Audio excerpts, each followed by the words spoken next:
आज शाम करीब 5 बजे मेरे पास एक अनजान नंबर से फोन आता है।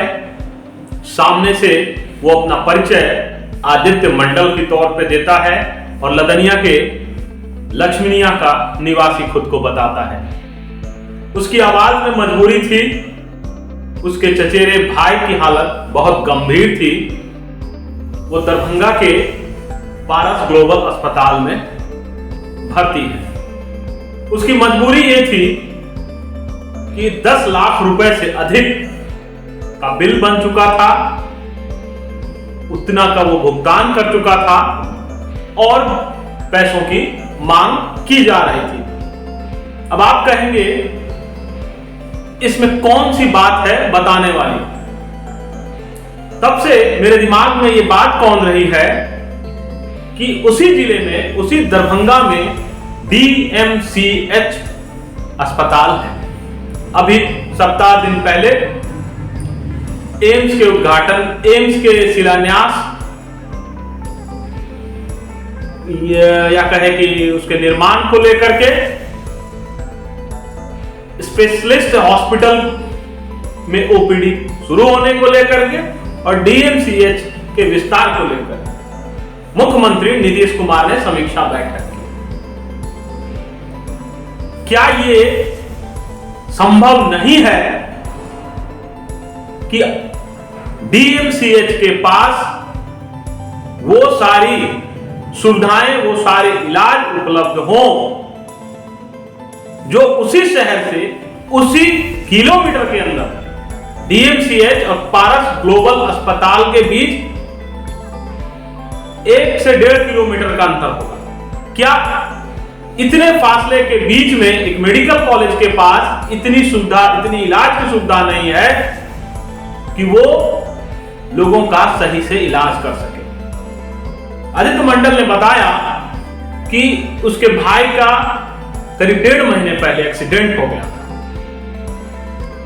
पहले लाखों रुपए खर्च हुए, सुधार हुआ, बाद में अस्पताल ने कहा कि फिर से इसकी तबीयत बिगड़ गई है। मैं सवाल यह उठाना चाह रहा हूं कि बेकार की जातीय, धर्म की राजनीति से उलझाए रखने वाले लोग, राजनीतिज्ञ, सरकार क्या इस बात पर ध्यान देना नहीं चाहती कि स्वास्थ्य, शिक्षा और मूलभूत सुविधाएं बेहतर हो बनिस्पत कि आप ब्राह्मणवाद, दलितवाद, महादलितवाद की राजनीति में राज्य के, देश के लोगों को उलझाए रखे। नमस्कार, मेरा नाम है ब्रजमोहन मिश्र और आप देख रहे हैं लेंस.लाइव। बिहार के नाटकीय राजनीति, मैं आपको नाटकीय राजनीति बताऊं जो इन दिनों बिहार में चल रही है, उससे पहले मैं उसी विषय के बारे में थोड़ी सी जानकारी और दे देता हूं ताकि आप राज्य सरकार की स्वास्थ्य व्यवस्था की हालत को समझ सकें। एक्सीडेंट के बाद लक्ष्मीनिया के उस युवक को पहले DMCH ही ले जाया गया था, लेकिन DMCH या कहें कि मैंने अपने अनुभव में देखा है कि लगभग सरकारी अस्पताल, सदर अस्पताल हो, DMCH हो, जैसे निचली अदालत से मामले ऊपर की अदालतों में बढ़ते रहते हैं, वैसे ही इन अस्पतालों के पास रेफर करने के अलावा कोई रास्ता नहीं होता है। मशीनें सड़ रही होती हैं, डॉक्टर आए ना आए। इस युवक को भी पहले DMCH रेफर कराया गया था, उसके बाद उन लोगों के पास कोई रास्ता नहीं बचा। जिंदगी बचाने के लिए मजबूरन वो निजी अस्पताल में गए। मैं थोड़ी सी और डिटेल इस वीडियो में डाल दूंगा। यदि किसी व्यक्ति को उनकी सहायता करनी हो, इच्छा हो, तो आप सहायता जरूर कीजिएगा।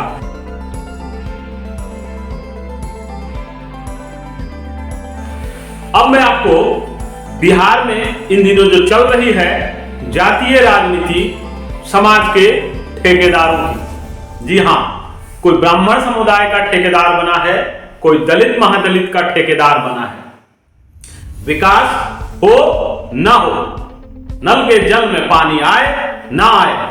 चलिए मैं इस बात को थोड़ा सा बहुत दिनों से बताना चाह रहा था, तो बताता हूं। 21 तारीख को वाल्मीकि नगर में कैबिनेट की बैठक हुई। एक छोटी सी खबर अगले दिन मैंने देखी कहीं कि मुख्यमंत्री जहां गए थे वहां नल के जल को दुरुस्त किया गया था और उनके जाने के बाद पानी आना बंद हो गया। एक वाकया बताता हूं।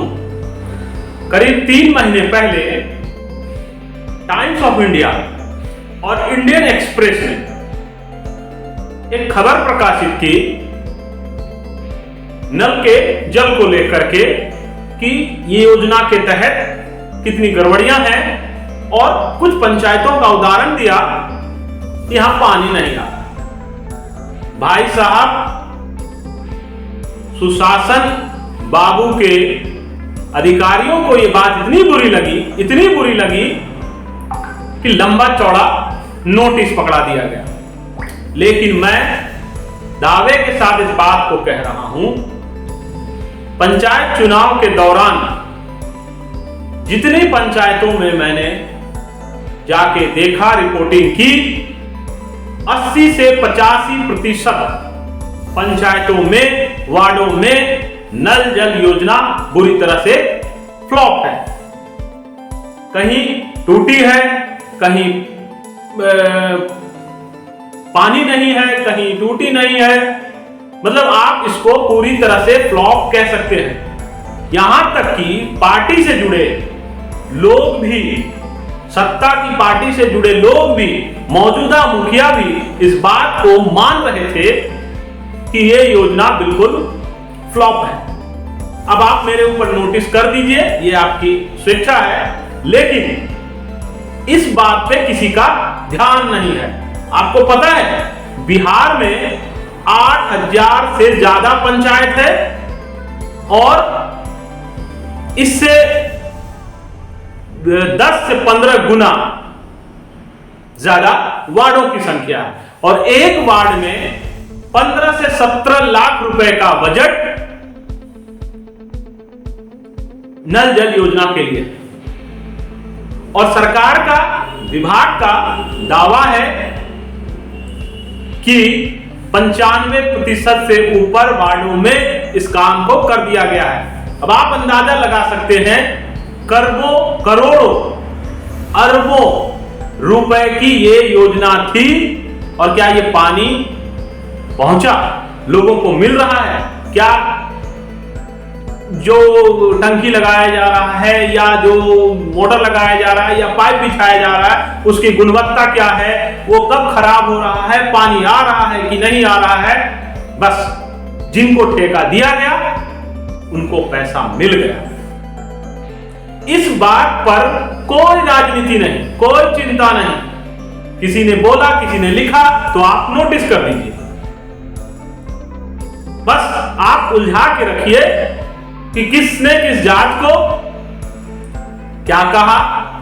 और पिछले पूरे सप्ताह दिन से बिहार में यही चल रहा है। मांझी ने ब्राह्मणों को क्या कहा, फिर ब्राह्मण के ठेकेदार भाई साहब ने उनकी जीभ काटने का ऐलान कर दिया और ये पूरे दिन गहमा गहमी चल रही है।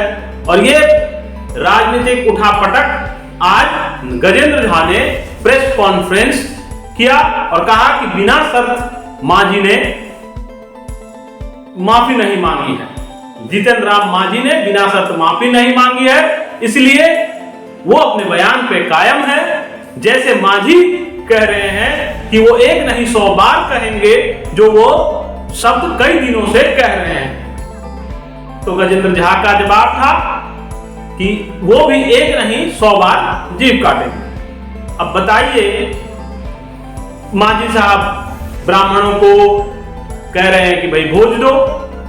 27 तारीख को भोज का ऐलान किया है, उनके घर के बाहर सिक्योरिटी है, एसपी खुद वहां मॉनिटरिंग कर रही हैं।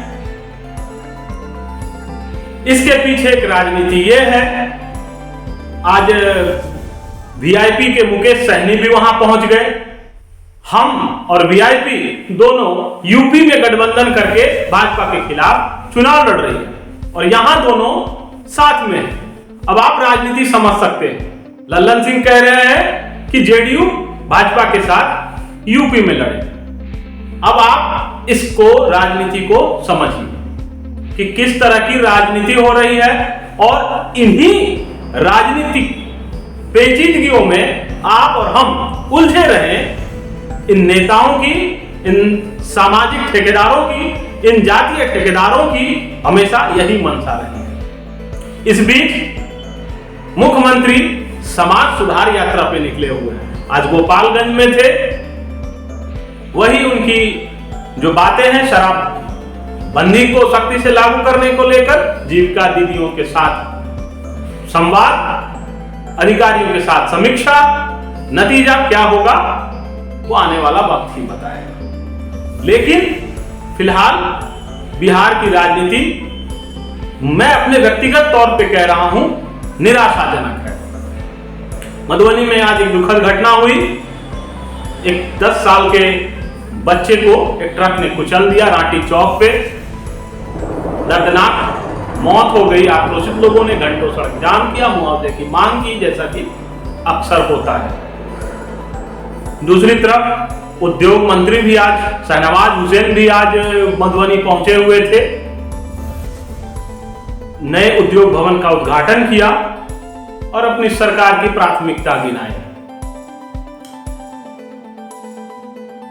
उद्योग के क्षेत्र में बिहार की क्या स्थिति है, यह मुख्यमंत्री के भाषण में ही आप समझ सकते हैं। आप कहेंगे कि भाषण में तो वो उद्योग को लेके कुछ बोलते ही नहीं है। इसीलिए मैं कह रहा हूं, अगर कोई अचीवमेंट होता तब वो बोलते। इन्हीं बातों के साथ मैं अपनी बात को आज यही खत्म करता हूं।